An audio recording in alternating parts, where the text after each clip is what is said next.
How do you make business problems disappear? Wrap them in bacon.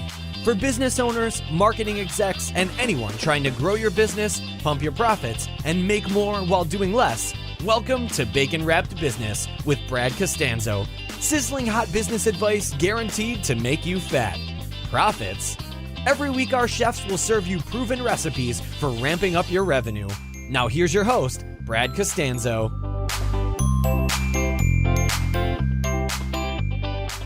All right, everybody, welcome to Bacon Wrapped Business. This is Brad Costanzo, bringing you sizzling hot business advice, guaranteed to make you fat. Profits. So this is my platform as an entrepreneur to speak with other amazing thought leaders and entrepreneurs and business leaders about things that they're doing and the opportunities they're working on, that they're seeing in the market, and really tap into folks who've got their finger on the pulse of something that I may want to know about. And as I've said on many of these episodes, I only have people on this show that I'm authentically curious about, and I'm recording these and I broadcast these out to you so that you too can have the advantage of eavesdropping and listening in on these conversations that I would want to have anyway and that I plan on having, but I'm pushing this out to the world. So today I've got a really interesting episode because I've got Steve Sims on the show. And Steve, I heard about him through a book that he had recently written. I think it was from Jay Abraham, and it's called Bluefish, and we're going to talk a lot about that on the show. But what really got me intrigued was the business model and behind Steve's company and his personality and the way he goes about making things happen in life. And it really is, if you are a longtime listener to the show, you hear me mention the concepts of access and influence quite a bit, and how they really are the two hinges that open the doors of opportunity if you understand how to get access and build influence. And I can't think of anybody in recent memory who probably epitomizes this more than Steve. So I'm going to have Steve tell you what Bluefish does in more detail, and we're going to talk a little bit about some of the strategies he's used to succeed in his life. And I'm going to, by the way, first of all, recommend that you go out and get the book Bluefish. It's on Amazon. The Art of Making Things Happen, Steve? Yeah, it's Bluefishing. Bluefishing, not just Yeah, Bluefish. Bluefishing. Yeah, the art of making things happen. Fantastic. So, Steve, welcome to the show, man. It's great to meet you and have you here. As I said, I'm a fan of your work. Thank you very much. Pleasure to be here. So let's start off. Let's dispel this. What is Bluefishing all about? Give us the book. Yeah, Bluefishing in general. So the book, the Bluefishing and Bluefish. Bluefishing is kind of, as you probably already worked out, anyone out there, it's a made-up term that we've just put a meaning behind it. It was when we didn't recognize any obstacles, when we didn't recognize the ability to fail, when we just ignored any negativity and got on with stuff. So over the years, my concierge company was called Bluefish.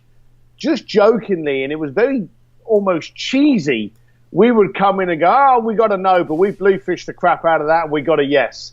And it just became this funny little adjective to when we actually sprinkled some of the kind of sparkle and the sexy sauce on it, we were bluefishing it, we were bluefishers, oh, congratulations, you bluefished the hell out of that. That was an amazing bluefish level of it. We had a joke with making this new almost accreditation of things, and it just stuck. We thought it was out there for shits and giggles, but people just liked the terminology. So now, did it come from the Dr. Seuss Redfish, Bluefish? Well, the whole company, just to start at the beginning, I was a doorman in Hong Kong. Yeah. And I used to throw parties, and I used to charge people heavily. I would tell them when it was going to start, but I would give them a password. So to get into my parties, you'd already paid, but I would give you this password, so you'd have to turn up, speak to the meathead, and go, whatever it was. And one of the passwords we had was finish this sentence, 1 fish, 2 fish, redfish. So people would turn up and go, Bluefish, and we'd go, in you go.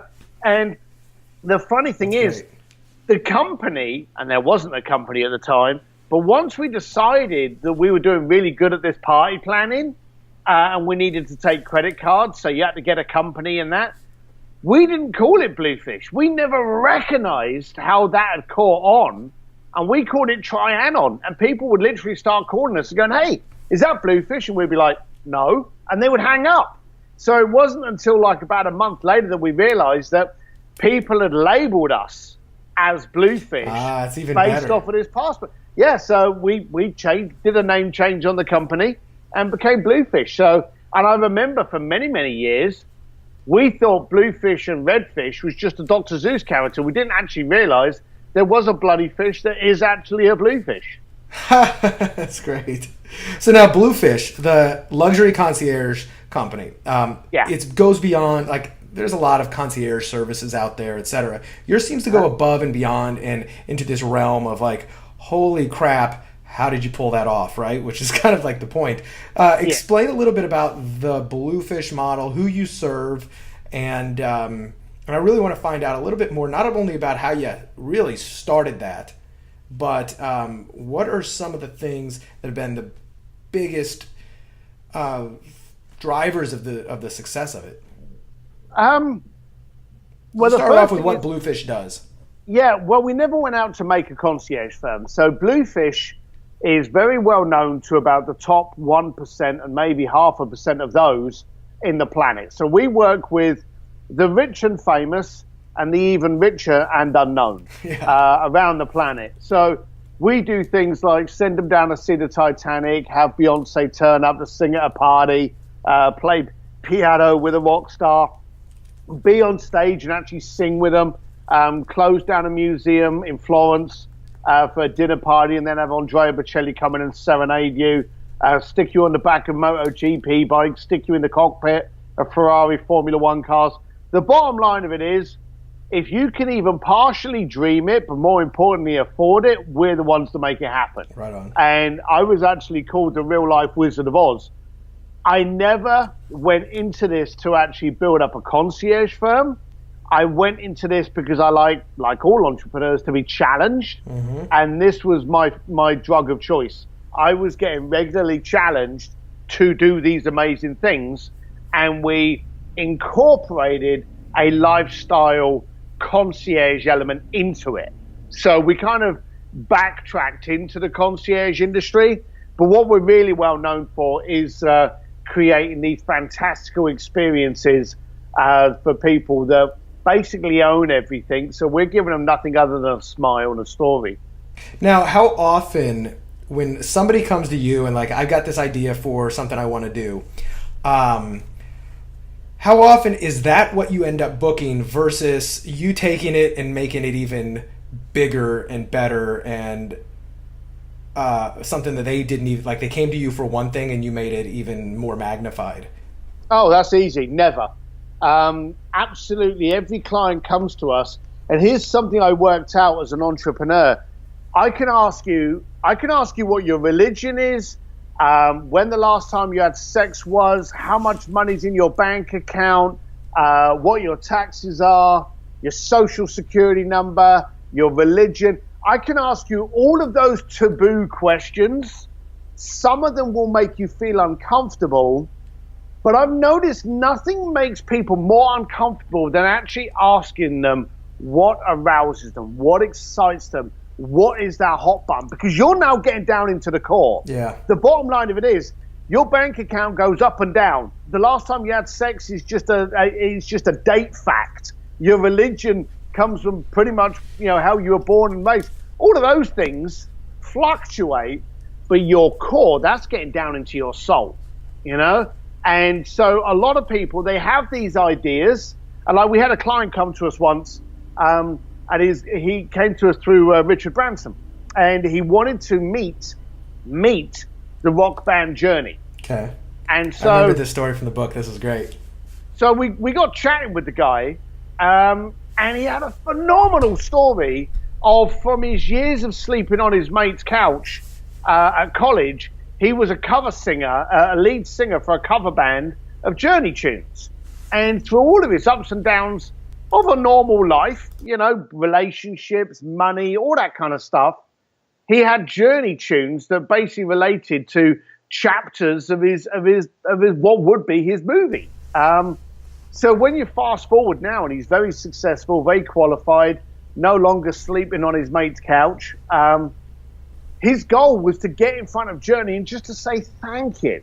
Now, I can understand wanting to meet your idols and say thank you for being my theme tune for my life, but to just meet them and shake hands after them being with you for the last 30 years of your life, that just wasn't what we were happy to do. So we take the requests that people give us, and they're usually a diluted version of what they really want, and then we just see how far can we possibly stretch this. Yeah. And with that client, we managed to get him on stage, and he sang 4 tunes live on stage with the entire Journey band, and is now deemed as the shortest term lead singer of the rock band Journey. That's great. Yeah, he will take that memory to his grave and beyond. Like that's amazing. And then what about the issue where, like, the very first thing I remember reading, all this stuff in the book, just the little thing in the back of my head was like, well, yeah, of course that's easy when you're dealing with millions of dollars or like unlimited budgets for all these people, but it doesn't sound, from reading the rest of it and talking to you, it's not just all about money in order to be able to make these things happen. Is that right? Because I mean, obviously everybody's got a price, but everyone's got a price, but the last question is the money. Yeah. I guarantee you phone up the Vatican, you phone up the Academia in Florence, you phone up Elton John, all of these people I've worked with, and you say something along the lines of, how much is it going to cost me to hang out with you on Sunday? Or how much is it going to cost me to have this closed down? And for one, if you're lucky enough to even get them on the phone, but 2, I guarantee you the fastest thing that's going to happen is hearing that click. Yeah. Because no one wants to be bought. Right. They all want to be engaged. So every time we've got any venue, location, event, icon, superstar, rock star, business icon, anyone that you can think of, from the Elon Musks to the Elton Johns, we've gone into the relationship understanding what they're passionate about and how we can be of value to them by allowing us to introduce them to our client. So it's always about getting them on board with the passion and the point and the project. And then the 3rd, 4th, 5th question down the line will be, oh, by the way, I appreciate there's probably a financial situation here. So just let me know what that's going to cost on there. But anyway, let's get back to making the dream happen. So the financial aspect is the smallest. And I had a client that wanted to have a dinner party in Florence, and he wanted it somewhere really exclusive. And you probably read this in the book as well. But we actually went as far as we could by making the most iconic Italian meal. And we did it by closing down the Accademia, which is the museum that houses Michelangelo's David, the most iconic statue in the planet.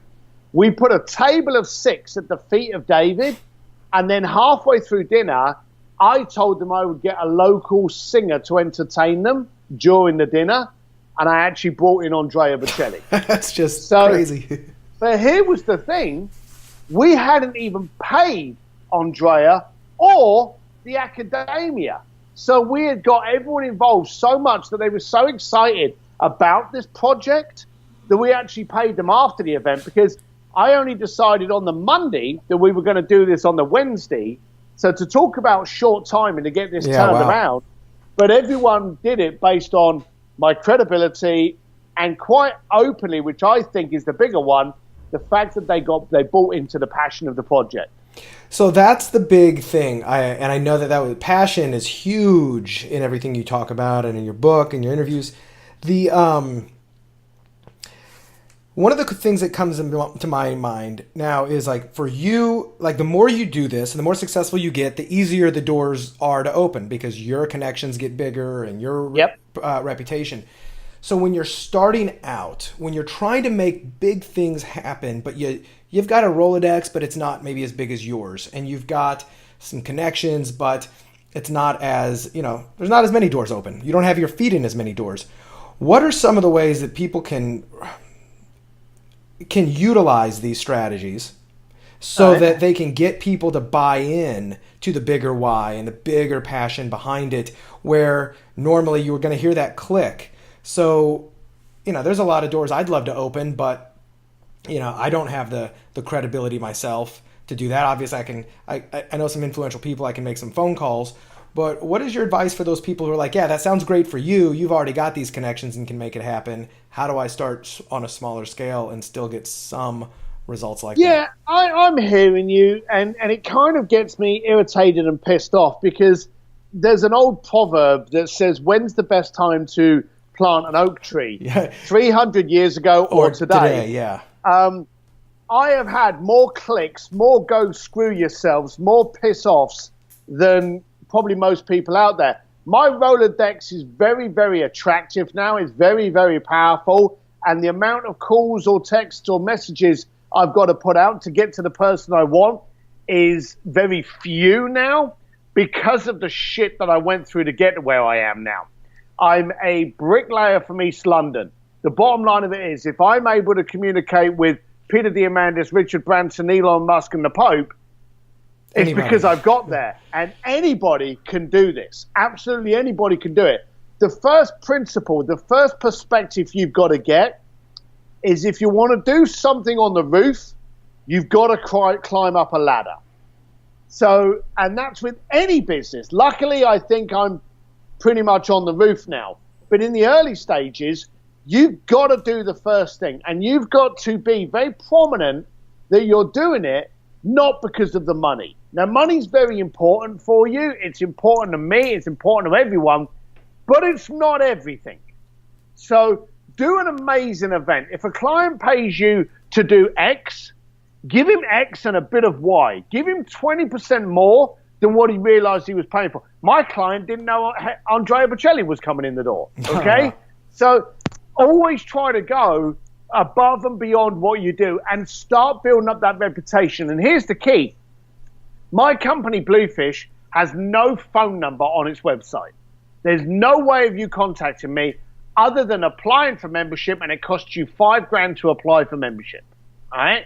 The reason that we're in that situation is because when I do a good job for X, and I've used the exact same philosophy from the first day of doing business, and I still use it now, because good shit never goes out of style. Simple as that. So if I did a really good job for X, and I'm over here talking to Y, and I want to do something with them, the first thing I'll do is I'll get X to call them and tell them who I am. Mm-hmm. And so now I'm coming in from a position of strength, reputation, and credibility. Right. So if I'm doing a birthday party and you want me to do a birthday party, I'll actually get the other guy to phone you up and go, hey, I believe you're looking at doing a birthday party. Steve was great. Steve did this, Steve did that. So when I call up, they're like, oh, I heard from that guy. Well, that's great. He probably told you I'm big and ugly. We'll let that slide, but still. So, use you. Don't try to be someone you're not. And I'm gonna annihilate a word you mentioned earlier in a second. But be you, and then get used to being someone of your word. Now, the reason that is so key is because of a word you used earlier, authenticity. Mm-hmm. It is my hate word. Anything that makes me cringe and makes everything shrivel up is encapsulated in that word. It's like saying, oh, look at him, he breathes. Mm-hmm. Authenticity should be something that's just taken for granted now. But we're all in an insta-perfect world where we create these personas and these brands to make us look more interesting than we actually are. Yeah. What I like and what I want to be the new word, and I'm probably going to go on a personal mission to make it the new word, is transparency. Right. Because there's a big difference too.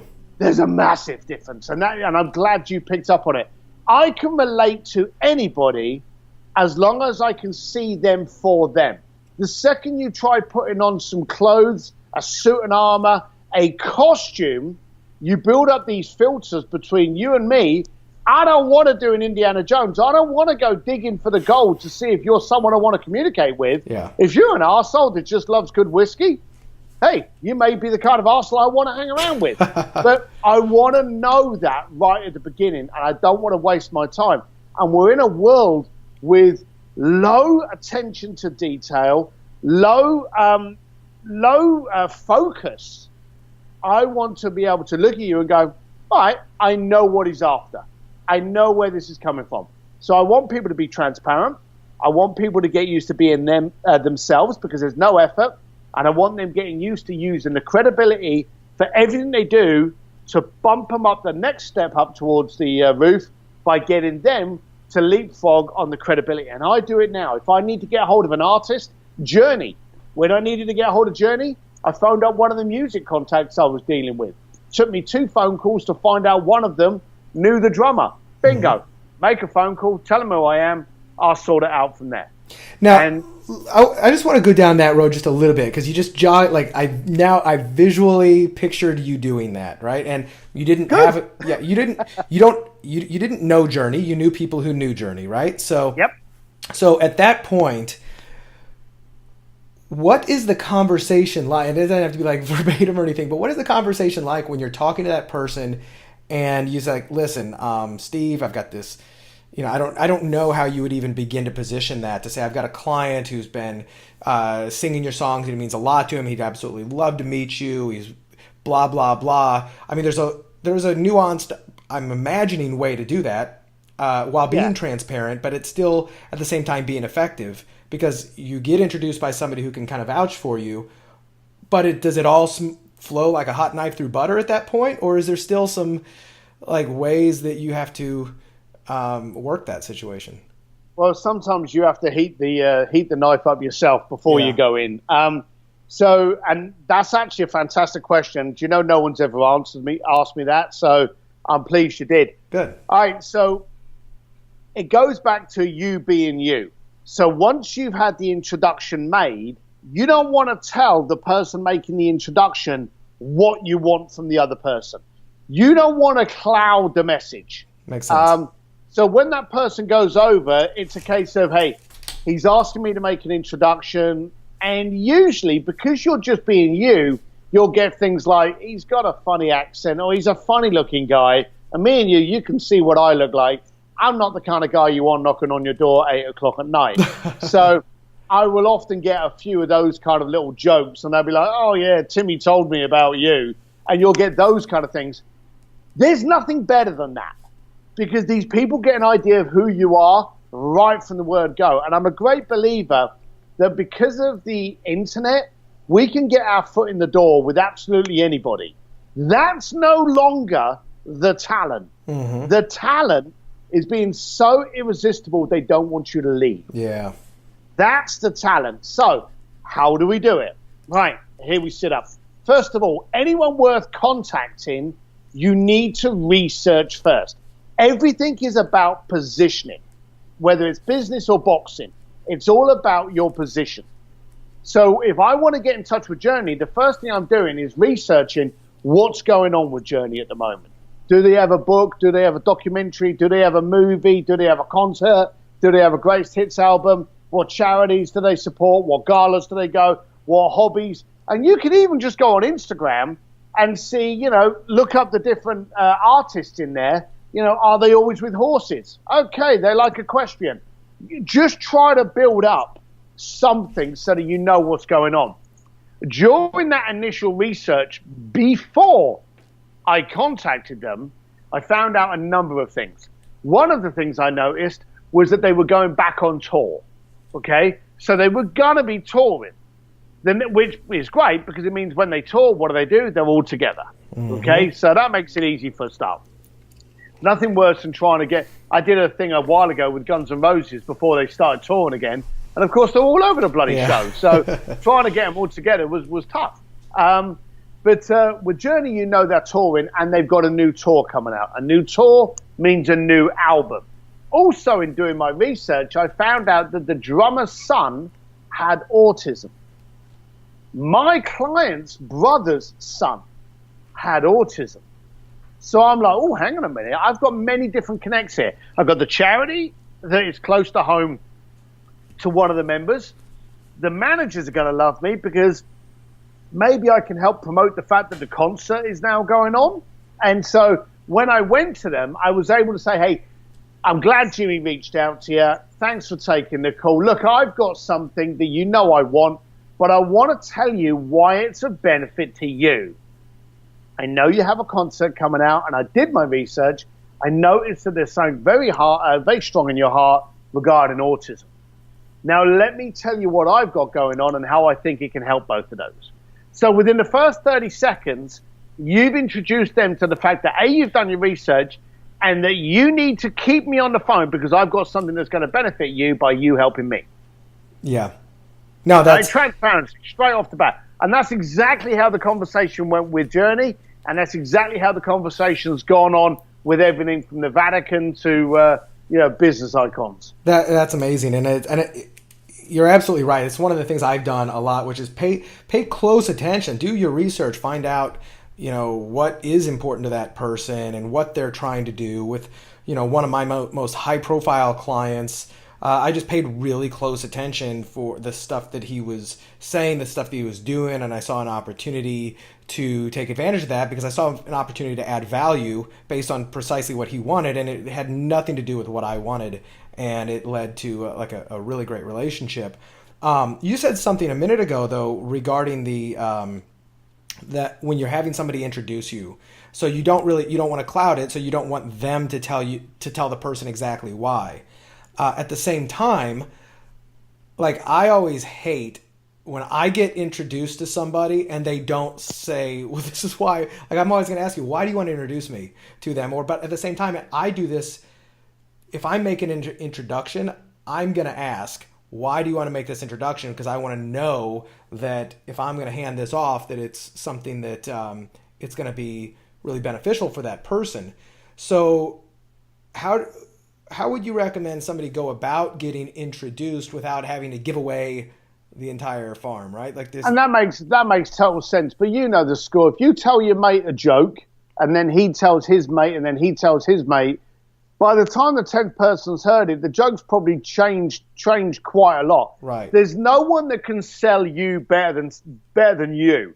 And I don't want my client to be held with the liability that he's not going to make the connection.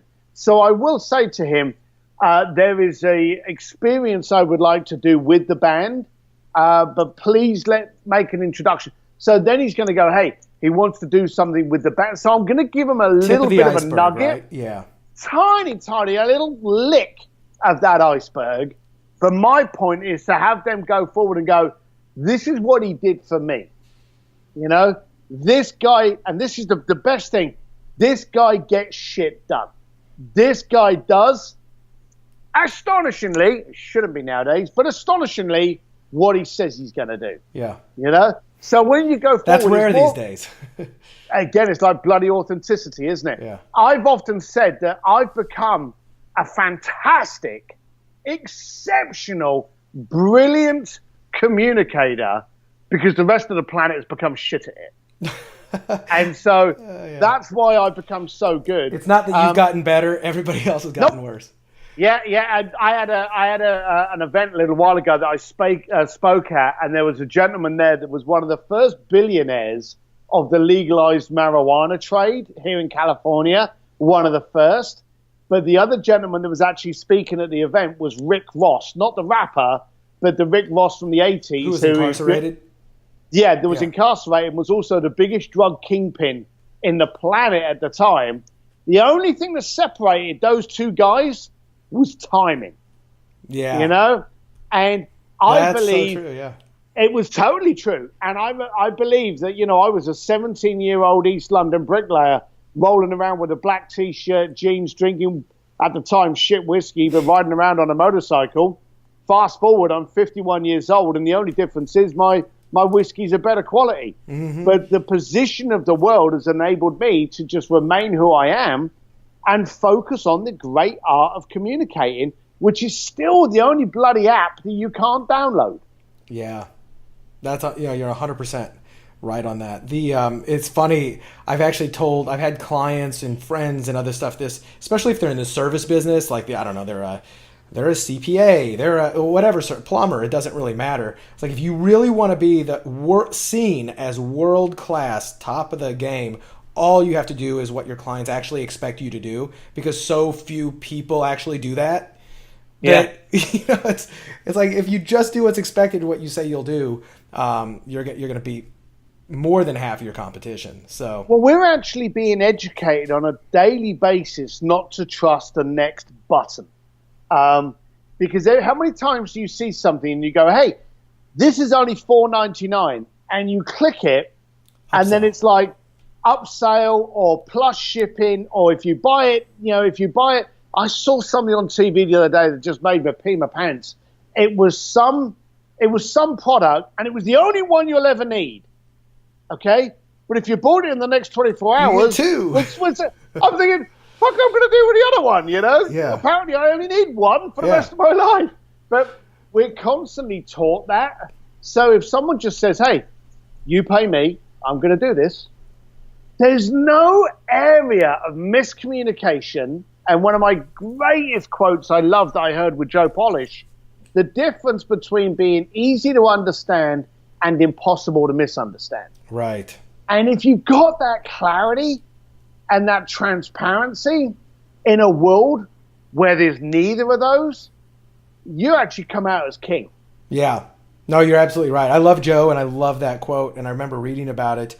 And it's not always easy to do. It seems like it'd be the easiest thing in the world, but you actually have to think about how can this be misunderstood. I know years ago, one of my mentors, had told me, like, listen, the meaning of your communication, the meaning of your message is what that person understands. If they misunderstand you, it's not necessarily, not in all cases, their fault. It's your fault for not being easy enough to understand and not weeding out all the BS in the communication. So you have to take that on yourself.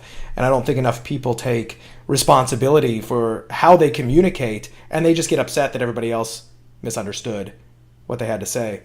I don't, just on that point there, and I don't want to pretend as though I'm smart, because anyone listening to this will realize I'm not. I actually got sent a Austrian, some kind of college paper from some professor there. And he wrote on this paper that there was, I think it was 12 people that read everything you write. And it was about the different things that happen in your day that changes your perception to what you're reading. And the basics were, if you send an email out to someone that morning just won the Super Lotto, it is now worth $100 billion, they're going to read everything that you've written was sunshine and rainbows. But if that same guy woke up to find out his wife was actually messing around with the next door neighbor, he's going to hate everything you write. And it went into all the other types of personas that would read your email. So he actually came out with that magical number. So you're right. It's how the person is at that moment in time as to how he's going to read what you say. Yeah, they're filters, right? Like, are you looking through rose-colored glasses or shit-colored glasses? Yeah, like, what are you? So you have to be really, really clear. Be clear and also brief. There's a power in brevity. Dean Jackson did the infamous nine-word email. So good. Brilliant. Yeah. And so I do very short emails. I also do a ton of video messages. Yeah. Because you can't confuse me when I'm stood in my garage going, Brian, we need to get out and have a beer because we need to talk about that experience. You can't confuse that. No. And the ability to do video messages now available to absolutely everybody, and still so few people actually utilize it. It's like sitting there. I actually do that a lot as well because, it's unmistakable. And on the other end, that somebody just took the time to actually do a video and not just send a little text or not send a few words. So here's the funny thing, though.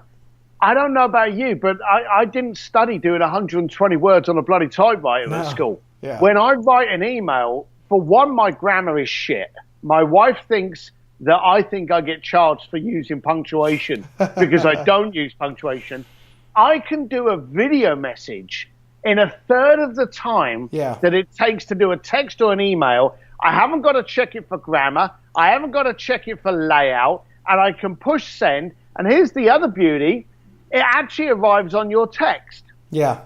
And if you think about it, if you wake up in the morning or any time during the day, your email box is showing an amount of emails, your text is showing maybe 2 texts, what do you always answer first? Text, 100% of the time. Every single time. And what's even better is that when you pick up your phone during the day, because I'm doing a video, there's a picture of me going like that, and you're like, what's Sims want? And you watch it, and again, you're getting the full me and not the interpretation Yeah. through words of a text, which is or really email. easy to misunderstand. And like I think relationships have ended because of that's not what I meant. That's not what I meant. I want to switch gears just to one thing here real quick because I'll pull it up here in my phone on the. You were talking about delegation, team building, etc. And I think this is one of the things that you said that resonated with me. I starred this, which is. Let me read the whole little couple sentences here. There's something that happens to anyone who starts to become more confident and competent in what they do. As soon as they achieve a little bit of success, they want more success, more accolades, more achievement. That jeopardizes their ability to say no, and what they end up taking on is absolutely everything. We already talked about how, especially for entrepreneurs, this can be one of our most devastating traits. And I can attest, I was actually given an interview yesterday. I was like, maybe my biggest weakness is saying yes to too much. But what's worse than that is once we take something on, we try to do every single element ourselves because we try to hold the entire project ourselves and basically implode the whole damn thing. You go on to talk about this a little bit more about delegation, doing the stuff that gives you energy, etc. So that one really resonated with me because it is absolutely true. I say yes to everything, and then I also end up holding on too tight as opposed to delegating because we've all had those war stories of we delegate, we try, and then they royally screw it up, and then we just go screw it. Nobody can do it like I can. So this past year has been really the year of me training myself to let go and delegate more. So it's a very hot button for me. My question is, as it pertains to you, what are the things that you absolutely either hate to do, suck at doing, must delegate, otherwise you'll totally screw it up? What are those areas in your life? Well, my biggest hate is delegating. Yeah. Okay. And I absolutely loathe it, hate it. It scares the living crap out of me. It gets everything tingling.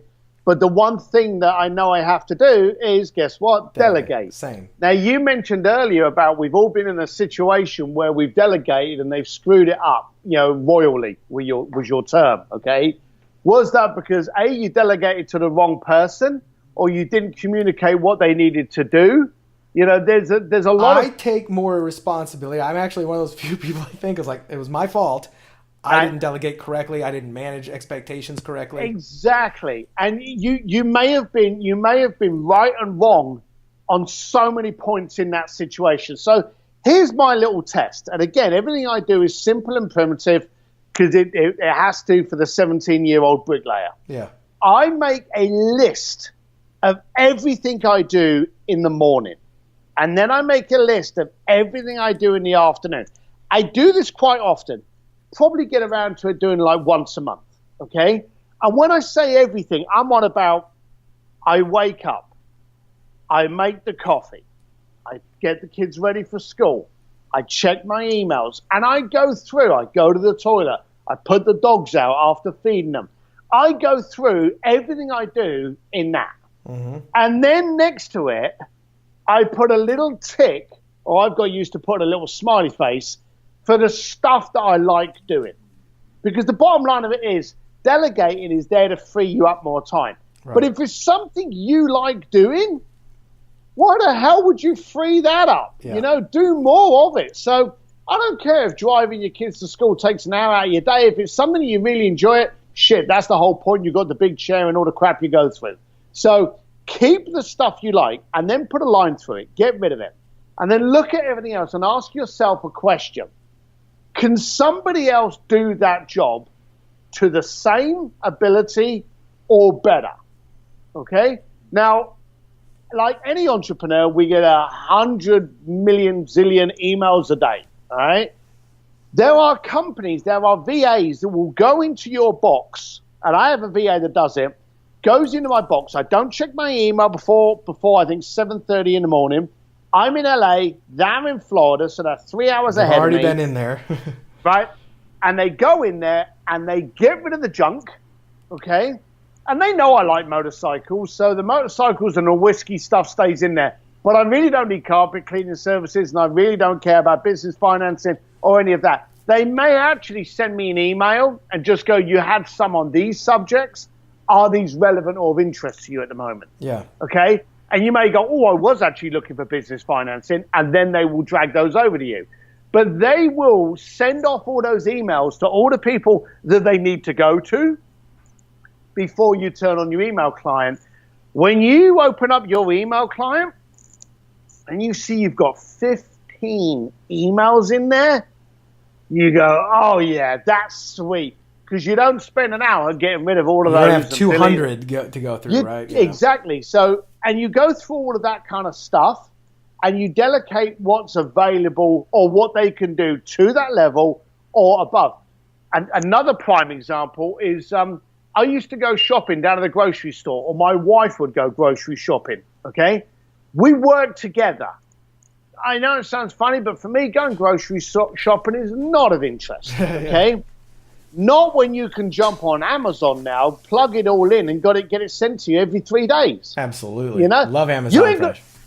Exactly. And if you want the food, your local grocery stores are now doing it as well. So you haven't got to worry about all of this stuff. So you go in and you delegate. Now, if I delegated the person that did my emails to get my grocery shopping, I've delegated wrong. Yeah. Okay? So one of the first issues is to make sure that you get the appropriate people in there. And Ari Meisel's a really cool cat. I know Ari. He said to me the other week, actually, I was chatting to him and I said, oh, how do you do this? And me and him, we know each other very well. And he looked at me and he went, no way in the world you're going to do that. And I went, well, no, but I need to understand it, because it really sounds cool. And he said, you don't need a how, you need a who. Yeah. Let's find you a who. So he found me a who that already had the knowledge of it, could do it quickly based on my initial instructions. And again, that person's not going to get me shopping. That person's not going to get me an email. So I now have a who that can work on my bot technology. Mm-hmm. Okay? So the key is to delegate. Now, also understand a lot of these people, you're gonna need to spend time investing in them. To get to the top of the hill, you've got to climb up the mountain first. So stay on their ass and maybe only delegate one issue a month or something. So go through those things and speak to them. Go, okay, I'm going to stay with you for the next 2 weeks, and then delegate the next thing. You'll end up finding that your work day in the early stage will become hard, and this is what you must train yourself against because you brought it up. Yeah. It's easier for you to do it than to teach someone else to do it. But if you teach someone else to do it adequately, you then have 2 hours a day to do the crap you like doing. Yeah, it's like taking one step back in order to take 2 steps forward. You got to slow down before you can speed up. I totally get that. I actually have a girl now that has done so much with me, and she's so competent in so many different avenues.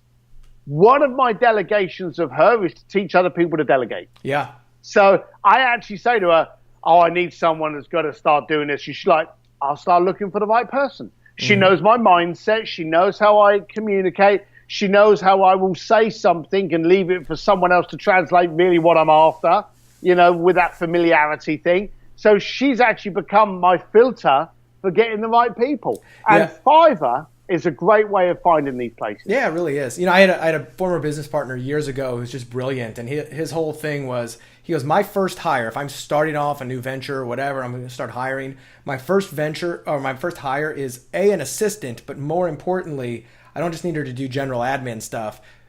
She is the hiring manager, right? She needs to learn. She needs to know how to be resourceful, delegate, and hire the other people because she's going to be the filter for everything else. So he's like, before I hire an executive assistant who can do all this other stuff or whatever, I need a hiring manager in essence first because that's the most important thing. And it's a mindset. It seems really obvious, but it doesn't. I don't think a lot of people follow it. The obvious stuff is 9 times out of 10 stuff we overlook or ignore. Yeah, right under our nose.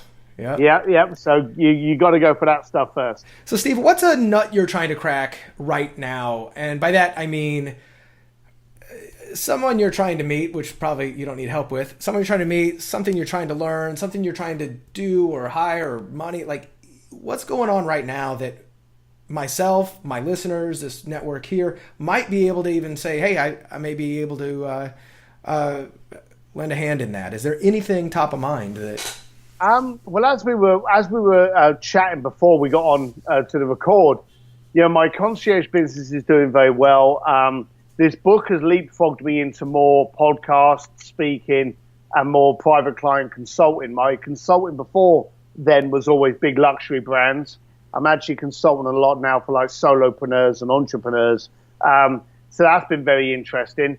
I'm at the edge of the swimming pool and jumping in with both feet, just to try and see where this goes, and just astounded how the mentality and how the reception's been. So, what do I need you guys to do, or what would I like you guys to do? Support, say nice things about me, read the book. If you love it, then tell a few people. If you hate it, tell a lot more. Then that's the challenge there. Just be open-minded. But I suppose, if anything, change the way you communicate. Now, while you think that won't benefit me, I want to live in a world where I can trust people's words, and at the moment I can't. Yeah. So if I got 10 people out there to wake up tomorrow and go, oh, I may have told some little white lies yesterday, but today's the day I'm fully transparent, then it will create a world that I want to live in more. That's brilliant. I love that. I absolutely do. By the way, so I'm 44 years old, and I've only about maybe 4 years ago got a taste for whiskey. And I started, and I love it. I started with tequila. Like, after I got over the stages of going out all the time and just drinking vodka with everything, and I actually wanted something that had taste, did a tequila tasting, and I fell in love. And then I did a little whiskey tasting. I was like, wow, I love whiskey and bourbon, and this is great. However, I am not a connoisseur. I am not somebody who knows all the best and stuff yet. Like, my go-to, I love Blanton's, and I love a couple of other things. Heard amazing things about Japanese whiskey, and I don't think I've ever tried one, or a proper one. Give me a couple to go out and try, and to start to wet my beak on some amazing whiskey. So I don't like connoisseurs. Connoisseurs, there's a lot of arrogance in everything, art connoisseurs and wine connoisseurs. I've just got drunk a lot, so I can tell you what I like. The Japanese stuff is very successful. It's very smooth. It's also quite trendy at the moment, so it can be very expensive. Yeah. And I don't often see the correlation between price and quality. Yeah, same as in wine. And I've had amazing wines for $30 a bottle. Oh, yeah, it's great. But the Japanese stuff, the two that really are my go-tos are Yamazaki 12. Heard of and them. like everyone knows, you got 18 and 21 and all. But Yamazaki 12 is very popular, very good. My favorite for just over a cube of ice is Hibiki Harmony. Now, there's Hibiki, again, 17s and 50-year-olds. Those are like the $400 ones. But Hibiki Harmony is a blended, and that's one of my favorites. And luckily for me, it's one of the cheapest. That's fantastic. I'm definitely going to go check those out. One last question just popped into my mind. You spend a lot of your time and career helping others achieve just amazing experiences for themselves and their dreams and beyond. Is there anything that you've for yourself that you really would love to do that you just haven't even taken the time to do for yourself? So last December, I was being trained how to handle a sword by a descendant from the samurai family in Tokyo. Very cool. A little bit earlier, I was being given a private tour through Jerusalem. And then before that, I was actually singing a duet before our clients got to the dinner party in Florence. So to say that I vicariously live through other people is an understatement. Right. The funny thing is, what a lot of people don't know about me, and even fewer believe, is that I'm actually incredibly dull. I like to barbecue, drink whiskey, hug the family, play with the dogs, and ride motorcycles. And if I became a billionaire tomorrow, you do the same thing. There'd be absolutely no change at all. So, no, I'm a very content and because of that, very wealthy individual. That's fantastic. I love it. Well, Steve, thanks for taking the time with me today. This has been fantastic to get to know you, get to hear some of your wisdom, from your mouth, not just from your book. But I highly recommend that everybody go and gets Bluefishing. The art is getting things done or making things happen. I can't remember. Making The things art, happen. the art of making things happen. That's right. Getting things done is what's his name's book. So the art of making things happen. I loved it. I've got, as you saw, I've got I don't know, 30 50 highlights in there, and I was just thrilled to have you on here. If people want to get more information besides on the Amazon and checking it out, what's the best website that they can go check you out? They can check me out on stevedsims.com. That's Steve D for dog, Sims, SIMS, just one M. stevedsims.com. I'm also on, Facebook, again, Steve D Sims, Instagram, but on Twitter I'm Steve D Sims 1 for some reason. So that's where I'm lurking. Well, I'll make sure I have all that stuff in the show notes. And for all of my listeners and subscribers, thank you very much for joining us here today. I would have conversations like this if I could anyway, but I'm really happy to share it with people like yourself. And if you ever have any questions, you want to get a hold of me, shoot an email over to askbrad@baconwrappedbusiness.com. I'm happy to see if there's anything that I can do to give you, whether it's a second opinion on some of the challenges you're going through or some of the things you're trying to achieve. Potentially there's a way to work together. You never know until you ask and find out. But Steve, thanks again. And I look forward to continuing the relationship. Maybe see you in person sometime. Cheers, pal. Cheers.